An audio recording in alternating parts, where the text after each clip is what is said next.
അതെ, ഇന്ന് നമ്മളിതാ വൈറ്റ് റൈസ് വെച്ചിട്ട് ഒരു ലെമൺ റൈസ് ഉണ്ടാക്കുന്നത് എങ്ങനെയാണെന്ന് നോക്കാം. ഒന്നുമില്ല, കടുക് വറുക്കുക, അതിലേക്ക് കുറച്ച് ഇത് കടലപ്പരിപ്പാണ്, ഓപ്ഷനിലാണ്, വേണമെങ്കിൽ മാത്രം ചേർത്താൽ മതി. അത് രണ്ടും കടുക് പൊട്ടുന്നവരെ നടച്ചു വെച്ചതാണേ. അതിനുശേഷം അതിലേക്ക് കുറച്ച് മഞ്ഞൾപ്പൊടി ഇട്ട് കൊടുക്കുക. ഈ മഞ്ഞൾപ്പൊടി നമ്മൾ റൈസിൽ നേരിട്ട് ചേർത്ത് കഴിഞ്ഞാൽ അത് അങ്ങെല്ലാം പറ്റിയിരിക്കും. അതിനിട്ട് നല്ല ഇതേപോലെ എണ്ണയിൽ ചേർത്ത് കൊടുക്കുക. അതിനുശേഷം കായപ്പൊടി ചേർത്ത് കൊടുക്കുക. ഒരു അരമുറി നാരങ്ങ അത് കുരുവെല്ലാം എടുത്ത് മാറ്റിയിട്ട് അതും പിഴിഞ്ഞ് ചേർത്ത് കൊടുക്കുക. ഇതെല്ലാം ഇടുമ്പോൾ നമ്മൾ ശ്രദ്ധിക്കണം, തെറിക്കാൻ ഒരുപാട് ചാൻസ് ഉണ്ട്. കുറച്ച് ദൂരം മാറി ഒന്ന് ചെയ്താൽ മതി. അതിനുശേഷം എന്ത് ചെയ്യുക, ഇത് കറിവേപ്പില ഇട്ട് കൊടുക്കുക. കുറച്ച് ഉപ്പ്, നമ്മൾ റൈസ് ഉപ്പ് ചേർത്താണ് വേവിച്ച് വെച്ചിരിക്കുന്നത്. ഉപ്പ് ചേർത്തില്ലെങ്കിലും പ്രശ്നമില്ല, ഇതിൽ കുറച്ച് അധികമായിട്ട് ഉപ്പ് ചേർത്താൽ മതി. ഉപ്പും ചേർത്തിട്ട് ഇതേപോലെ ഒന്ന് വഴറ്റിയെടുക്കുക.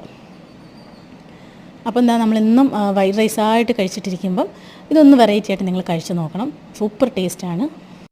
വലിയൊരു കഷ്ടപ്പാടൊന്നുമില്ല. അതാ റൈസ് ഞാൻ അതിലേക്ക് ഇട്ടിട്ടുണ്ട്. ഇട്ടതിന് ശേഷം നന്നായിട്ടത് മിക്സ് ചെയ്ത് കൊടുക്കുക. എല്ലായിടത്തും ആ പുളി ഇതെല്ലാം പറ്റുന്ന രീതിയിൽ നന്നായിട്ട് മിക്സ് ചെയ്ത് കൊടുക്കുക. ഉപ്പ് വേണമെങ്കിൽ നോക്കുക, ഉപ്പില്ലെങ്കിൽ കുറച്ച് ഉപ്പ് കൂടി ഇട്ട് കൊടുക്കുക. അതിനുശേഷം നമ്മൾ സെർവ് ചെയ്യുക. ഇത് ഒരുപാട് കറികളൊന്നും വേണ്ട കഴിക്കുന്നതിന് ഒരു ഉരുളൻകിഴങ്ങ് ഫ്രൈ ഞാനിതിൽ അപ്ലോഡ് ചെയ്തിട്ടുണ്ട്, എങ്ങനെയാണ് ഫ്രൈ ചെയ്യുന്നതെന്നുള്ളത്. ഈസി ആയിട്ട് നമുക്ക് ചെയ്തെടുക്കാൻ പറ്റും. ഒരു ഫ്രൈയും ഒരു അച്ചാറും ഉണ്ടെങ്കിൽ ഈ റൈസ് കഴിക്കുന്നതിന് അത് മാത്രം മതി. അപ്പം ചാനൽ കാണുകയാണെങ്കിൽ നിങ്ങൾ സബ്സ്ക്രൈബ് ചെയ്യണേ, ലൈക്ക് ചെയ്യണേ.